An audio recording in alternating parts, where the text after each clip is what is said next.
시청자 여러분 반갑습니다. 서울시 형박사 황규현입니다. 전대차란 임대인과 임차인이 임대차 계약을 맺은 후에 임차물을 사용 수익할 권리가 있는 이 임차인이 자기의 임차권에 기초하여 임차물의 전부 또는 일부를 다시 제3자 즉 전차인에게 사용 수익할 수 있게 한 것입니다.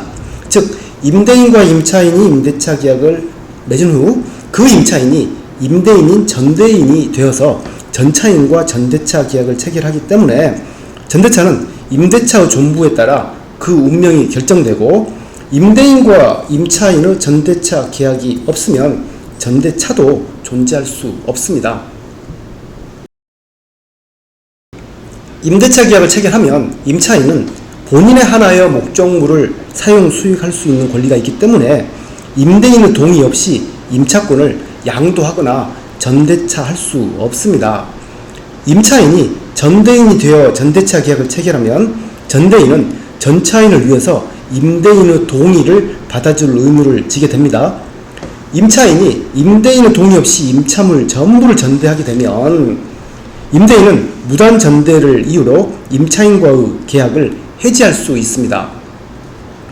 상가 임차인이 임대인의 동의 없이 임차물의 일부를 전대하면 임대인은 임대차 계약을 당장 해지할 수는 없지만 임대차 계약 종료할 때 임대인은 임차인의 계약갱신 요구를 거절할 수 있기 때문에 임차인은 10년의 영업권을 보장받지 못하게 됩니다. 또한 임대인의 동의 없이 상가 건물을 전대한 경우에는 전차인은 임대인에게 그 효력을 주장할 수 없으므로 전차인이 상가 건물을 점유하는 것은 임대인에게는 불법 점유가 됩니다.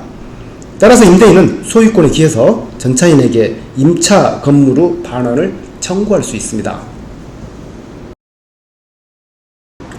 임대인이 동의한 전대차의 전차인은 적법하게 임차물을 사용 수익할 수 있습니다. 그리고 임대인의 동의를 받고 전대차 계약한 상가 전차인은 임차인의 계약갱신 요구권 행사기간 이내에 임차인을 대위해서 임대인에게 계약갱신 요구권을 행사할 수 있고 임대인은 임차인의 3기 차임 연체 등 특별한 사유가 없는 한 그것을 거절할 수 없습니다. 즉 임대인과 임차인이 합의해서 계약 해지하지 않고 계약 해지에 대한 임차인의 결격 사유도 없다면 전차인은 10년의 영업권을 보호받을 수 있습니다. 차임 3기 연체 등 임차인의 의무 위반으로 임대인이 임대차 계약을 해지하면 해지 의사 표시가 임차인에게 도달한 즉시 임대차 계약은 종료합니다. 임차인의 채무 불이행으로 인한 임대차 계약의 소멸에까지 전차인의 보호조항을 적용할 수 없기 때문에 임대차 계약 관계가 종료됨으로써 전대차 계약도 종료하게 되고 전차인은 임대인에게 임차물을 반환해야 합니다. 임대인과 임차인의 합의로 임대차 계약이 해지된다면 임대차 계약에 기초한 전대차 계약 역시 종료하게 됩니다. 다만 임대인이 전대차 계약에 동의했기 때문에 이 전차인은 전대차 계약의 만료일까지만 임차물을 사용할 수 있고 계약 만료일 이후에는 전대차 계약 만료일 이후에는 계약갱신 요건을 행사할 수 없습니다. 예를 들어 보겠습니다. 화면의 그림과 같이 임대차 및 전대차 기간을 동일하게 설정을 하고 2년 경과 후에 임차인이 계약갱신을 요구하지 않고 임대인과 임차인이 임대차 계약을 종료하기로 했다면 임대차와 전대차는 그대로 종료하게 됩니다. 또한 임대인과 임차인이 전대차 계약 만료일보다 앞서서 임대차를 종료하기로 합의했다면 전대차 계약은 임대차 계약의 종료에도 불구하고 전대차 기간을 다 채운 후에 전대차 계약은 종료하게 됩니다.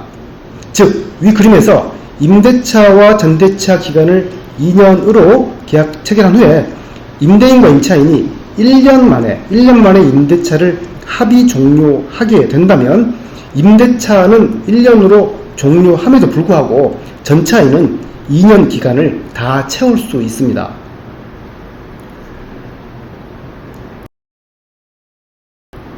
전대차에 관한 내용은 임대인이 활용하거나 악용할 수 있을 것으로 보입니다.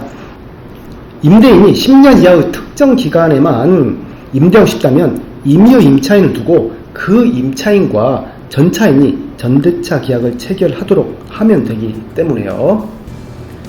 그리고 전차인의 입장이라면 상가 건물 임대차 보호법상 10년을 다 보장받지 못할 수도 있다는 것을 꼭 염두하는 것이 좋습니다. 네, 이상 오늘은 전차인의 계약 갱신 요구권에 대해서 알아봤습니다. 임대인, 임차인, 전차인은 꼭 기억하시길 바랍니다. 감사합니다.